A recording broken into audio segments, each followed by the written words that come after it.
हम ना एक ऐसे समाज में जीते हैं जहां लड़कों से बात करता देख जो भाई हड़काते हैं, लड़कों से बात करता देख जो भाई हड़काते हैं, वही भाई अपनी गर्लफ्रेंड के किस्से घर में हंस हंस कर सुनाते हैं। और मैं बता दूं, महिला सुरक्षा के मामले में हम आज भी चौथे नंबर पर आते हैं। हम ना एक ऐसे समाज में जीते हैं जहां पत्थर की मूरत को लगते हैं 56 भोग और भूखे नंगे तड़पते सो जाते हैं लोग, भूखे नंगे तड़पते सो जाते हैं लोग। मजदूर को मजदूर समझिए, मजबूर नहीं। गरीब को काम दीजिए, दान नहीं। और अगर दान देने के इच्छुक हैं तो जीते जी रक्तदान दीजिए और मरने के बाद अंग दान देकर किसी मरते हुए को जीवन दान दीजिए। यही सच्ची देशभक्ति और यही सच्चा राष्ट्र प्रेम है। न सरकार मेरी है न रब मेरा है, ना सरकार मेरी है न रब मेरा है और ना ही ये बड़ा सा नाम मेरा है। बस इतनी सी बात का गुरूर है मुझे कि मैं भारत की हूँ और ये भारत मेरा है और ये भारत मेरा है। परंतु एक बेचारी बीमारी हमारे समाज में मुझे नजर आती है। कहा जाता है हम दुनिया के सबसे बड़े लोकतंत्र हैं, जहाँ हिंदू पैदा होते हैं, मुस्लिम, सिख और ईसाई भी पैदा होते हैं, लेकिन बदकिस्मती है अब इंसान पैदा नहीं होते। और मेरे विचारों में ना हिंदू की जरूरत है ना मुसलमान की जरूरत है। राष्ट्र निर्माण के लिए केवल अच्छे इंसान की जरूरत है, केवल अच्छे इंसान की जरूरत है। जरा सोच कर देखिए, ये पेड़ पौधे और शाखाएं भी परेशान हो जाएं अगर परिंदे भी हिंदू और मुसलमान हो जाएं। एक शैक्षणिक बीमारी भी हमारे समाज में मुझे नजर आती है और बड़े ही आश्चर्य की बात है, जिस देश ने पूरी दुनिया को तक्षशिला और नालंदा देकर के विश्वविद्यालय शिक्षा की बुनियाद रखी, आज विश्व के 100 सर्वश्रेष्ठ विश्वविद्यालयों में हमारा एक भी विश्वविद्यालय खड़ा नहीं हो पाता। जहां एक और हमारे पास IIT, IIM और NIT जैसे शिक्षण संस्थान हैं, वहीं दूसरी ओर इस देश के गरीबों को बेरोजगारी की जमात में खड़ा करने के लिए उनके हाथ में सर्व शिक्षा अभियान का झुंझुना पकड़ा दिया जाता है।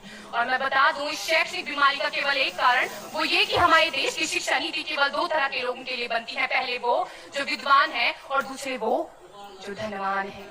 इसी तरह की कई गजब की बीमारियां हैं और इन बीमारियों की जो जड़ है ना, वो हमारा अंधविश्वास। और मेरे विचारों में जब तक इस देश का युवा अपनी सफलता के लिए मंदिरों में जा जाकर नारियल फोड़ कर भगवान को रिश्वत लगाता रहेगा, हमारे समाज का शिक्षित वर्ग ही बिल्ली के रास्ता कांटे पर खड़े हो जाना, अपने धर्म अपनी जाति को ऊंचा मानकर दूसरों के धर्म की अवहेलना करता रहेगा, तब तक ना तो इस देश से अंधविश्वास खत्म होगा और ना ही हमारा राष्ट्र निर्माण संभव होगा। हमारी संस्कृति, हमारी सभ्यता को दुनिया ने शीश नवाया है, तो क्यों आस्था के नाम पर हमने अंधविश्वास फैलाया है? मेरे विचारों में हमारा राष्ट्र निर्माण तब संभव होगा जब इस देश में महिलाओं की पूजा नहीं, उनकी इज्जत की जाएगी। राष्ट्र निर्माण तब संभव होगा जब हम जातिगत आरक्षण नहीं बल्कि सामाजिक सशक्तिकरण पर बात करेंगे। राष्ट्र निर्माण तब संभव होगा जब स्वच्छता अभियान में केवल सरकार नहीं बल्कि सड़क पर चलने वाला हर एक नागरिक हाथ बटाएगा, स्वच्छ भारत स्वस्थ भारत को दिल से अपनाएगा। असल मायने में हमारा राष्ट्र निर्माण तब संभव होगा जब एक गरीब बच्चा मध्याह्न भोजन के नहीं बल्कि ज्ञान अर्जन के लिए सरकारी स्कूल की चौखट पर कदम रखेगा। और हमारा राष्ट्र निर्माण तब तक संभव नहीं होगा जब तक एक नागरिक नैतिक रूप से सकीन, चारित्रिक रूप से भ्रष्ट, मानसिक रूप से दिवालिया, धार्मिक रूप से अंधा, राजनीतिक रूप से गंदा, स्वैच्छिक मान मूल्यों के आंकड़ों में जिन्न शिन्न पैपंदमयी अखंड भारत को खंड खंड करता रहेगा, तब तक हमारा राष्ट्र निर्माण संभव नहीं होगा।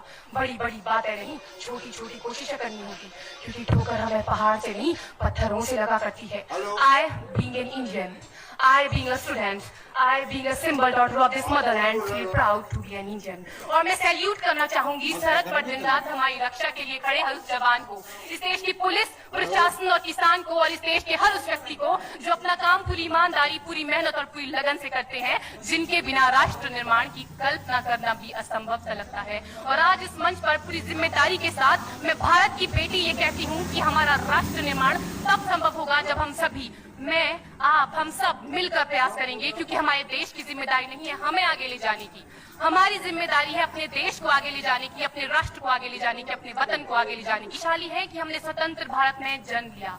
यूं तो आजादी की लौ 1857 में ही जल चुकी थी, जो वर्षाल बनकर 1947 में हमारे देश को आजाद कराई। प्राचीन, मध्यकालीन और वर्तमान भारत के उदाहरणों से स्पष्ट करना चाहूंगी कि जब हम फिरंगियों के फेरे में फंस गए थे तो रंगते बसंती चोला की एक आवाज पर टोलों के टोले उमड़ आते थे और उनके वंदे मातरम के नारों से खून में आने वाला 5-5 डिग्री का तूफान अंग्रेजी शासकों की जड़ों में